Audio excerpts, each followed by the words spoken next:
헌법에 보장된 노동조합 결성의 권리, 그 권리를 위해 끈질긴 투쟁을 했습니다.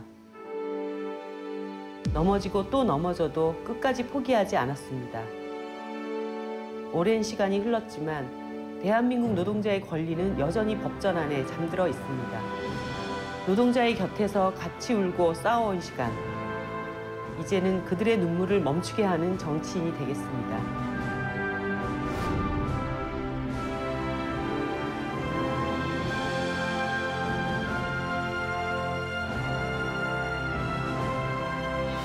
안녕하세요. 정의당 국회의원 이정미입니다.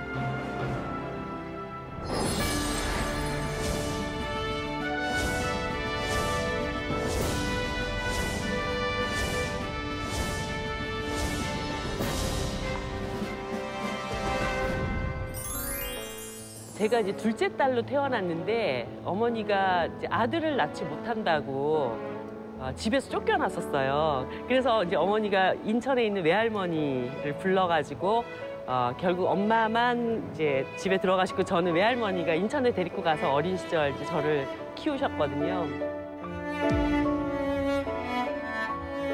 가게가 어려워지고 아버지가 사업에 이제 계속 실패를 하면서 엄마가 이제 우리 가정을 다 끌어가시면서도 정말 자식들을 잘 가르치시려고 노력하셨고 그 엄마의 또 강인한 성품 이런 것들도 많이 담게 되었고 어떤 면에서는 우리 어머니가 이제 제가 이렇게 국회의원까지 되는 거를 참 보셨으면 좋았을 텐데 너무 그러니까 속만 새기는 과정에서 돌아가셔서 네.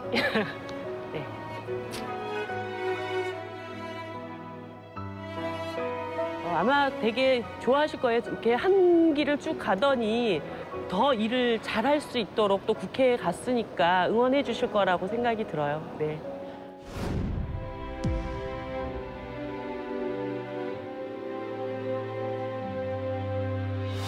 제가 84년도에 대학교에 처음 들어가서 저보다 한 학년 위에 언니가 차 한 잔 마시자고 그래서 뭐 그냥 찻집에 쫄랑쫄랑 쫓아갔는데 전태일이라는 사람을 아냐고 저한테 그렇게 물어보시더라고요.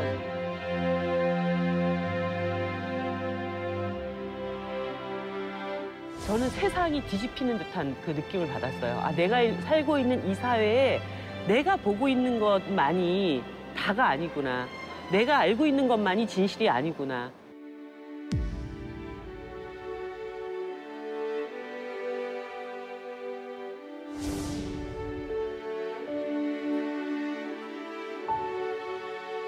제가 88년도에 영원통신이라는 전자회사에 취업을 했어요. 그게 컴퓨터 부품을 만드는 회사였는데 제가 취업하고 한 2달 만에 대학교를 다녔었다는 걸 회사가 알게 됐어요. 나를 해고할 명분은 없으니까 부서 이동을 막 시키기 시작했어요. 괴롭힘을 굉장히 많이 당한 거죠. 나중에는 이제 성희롱까지 당하는 뭐 이런 일들이 있었는데 그렇게 해서 지쳐서 내가 스스로 회사를 나가기를 원했던 것 같아요. 그런데 그때 제가 굴복을 안 하고 회사를 끝까지 다녔어요. 그리고 노조를 만들었어요. 아침마다 출근을 하러 회사를 가면은 한 5, 60명 정도 남성분들이 저를 그 코너로 몰고 엄청나게 폭행을 당했어요. 그거를 한 6개월을 제가 아침마다 그때 정말 너무 많이 맞았는데 그걸 잊을 수가 없어요. 바로 회사 앞에 조그만 파출소가 있는데 그 파출소에서 나와서 이렇게 팔짱 끼고 이걸 보고 있는 거예요. 아 정말 이렇게 억울할 때는 어떻게 해야 되지? 경찰도 도와주지 않고 노동부도 도와주지 않고 언론에는 이런 일이 있는데 기사 한 줄 나지가 않고 그때 이걸 어디다가 해결할 방법이 없으니까 굉장히 극단적인 생각까지 하게 되더라고요. 근데 그렇게 마음먹어서는 안 된다, 이기고 참아냈죠.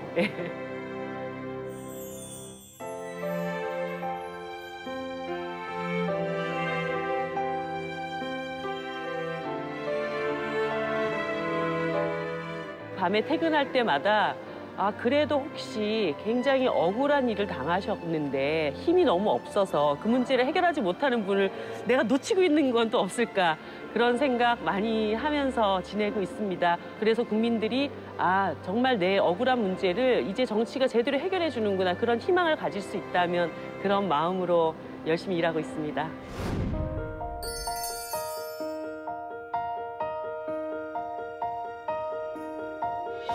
우리 보좌관들이 어떤 법을 첫 번째로 내고 싶습니까? 무조건 1번은 환경미화원법이다. 제가 그렇게 얘기를 했어요. 청소노동자들, 우리 사회에서 정말 보호받지 못하는 그런 노동자들, 이 노동자들의 삶을 책임지는 국회의원이 되고 싶다. 이 결심을 했고, 그거를 상징적으로 이제 환경미화원법을 일단 이번에 발의를 했고, 앞으로도 계속 그런 문제들에 한복판에 있고 싶어요. 네. 저희가 이번에 최고임금제와 최저임금법 이 두 가지를 20대 국회에서 반드시 좀 실현시키겠다라고 얘기를 하고 있습니다. 특히 대한민국 사회가 최고임금법 이런 게 되겠냐 이런 얘기들을 하시지만 이 불평등 문제를 해결하기 위한 임금제도 이것도 아마 정의당이 꾸준히 제출하면 국민들의 공감을 얻고 그런 격차를 해소하는 그런 일에 저희들이 기여를 할 수 있을 것이라고 보여져요. 그런 것이 아마 진보정당이 해야 할 몫이 아닌가 생각하고 있습니다. 저는 억울한 사람은 없었으면 좋겠어요. 그러니까 내가 노력한 만큼은 뭔가 주어져야 되지 않는가? 그런데 그것이 안 주어질 때 억울한 마음이 생기잖아요. 이런 억울한 마음이 자꾸 쌓이면 사회가 좋지 않아요.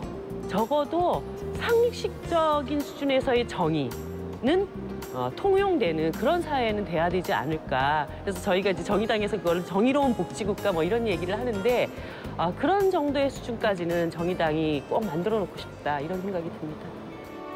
제가 우리 언니한테 한 약속을 항상 제 마음에 담아두고 있어요. 그러니까 저희 언니가 장애인 아들을 키우고 있는데 이 아들이 이제 점점 자라고 언니는 나이를 먹어가니까 걱정이 너무 되는 거예요.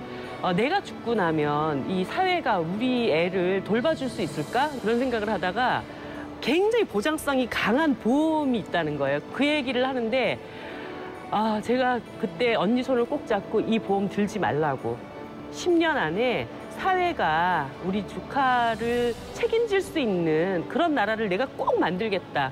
그 약속을 했어요. 근데 10년이 넘어버렸어요.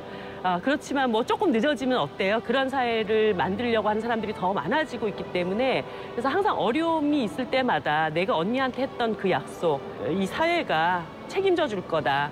그걸 만들겠다고 했던 그 약속을 항상 떠올리면서 힘을 잃지 않으려고 노력하고 있습니다.